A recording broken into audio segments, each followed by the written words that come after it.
এই সব অর্থ হলো রাত,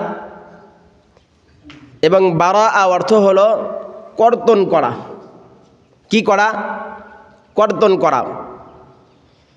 মুফাসসিরিনে ইকরাম এই রাতের ব্যাপারে আল্লাহ পাক রব্বুল আলামিনের পক্ষ থেকে এরকমভাবে জানিয়ে দেন, এই বরা অর্থাৎ শবে বরাত হলো প্রত্যেকটা মানুষের জীবনের গুনাহকে কর্তন করার রাত, প্রত্যেকটা মানুষের জীবনের ভুল থেকে পরিত্রাণ পাওয়ার রাত, প্রত্যেকটা মানুষের জীবনের ওই রাত্রিতে তার জীবনের আগামী পরিপূর্ণ 1 বছর সে কিভাবে চলবে, তার রিজিক কিভাবে বণ্টিত হবে, সে কি কর্ম করবে, এটা আল্লাহ তাআলার পক্ষ থেকে নাজিল হওয়ার রাত।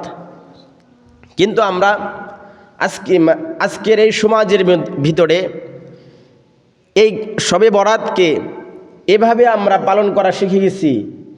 শবে বরাত আসবে, হুজুর মাগরিবের পরে কিছু সময় কথা বলবে, ওয়াজ নসিহত করবে, ইশারের পরে কিছু সময় ওয়াজ নসিহত করবে, মোনাজাত হবে, এরপরে যে যার যার মধ্যে আমরা বাড়িতে গিয়ে ঘুমিয়ে পড়ব। বিবিজান যদি জিজ্ঞাসা করে, কী ব্যাপার তুমি এখনই চলে আসলা কেন, আমরা তো শবে বরাত পালন করে আসলাম, আমাদের উত্তর এরকম থাকে।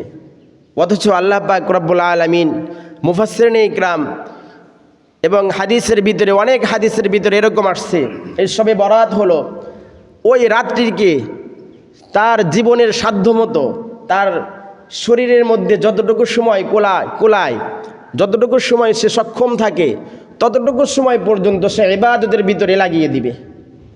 কিছু সময় কোরআনুল কারীমের তিলাওয়াত করবে, কিছু সময় সে নফল নামাজের ইবাদত করবে, কিছু সময় তার আত্মীয় স্বজন, পাড়া প্রতিবেশী, বন্ধু বান্ধব, মা বাবা যারা কবরবাসী হয়ে গেছে, এই কবরে গিয়ে নির্জনে একাকী গিয়ে, কাউকে সাথে নিয়ে না।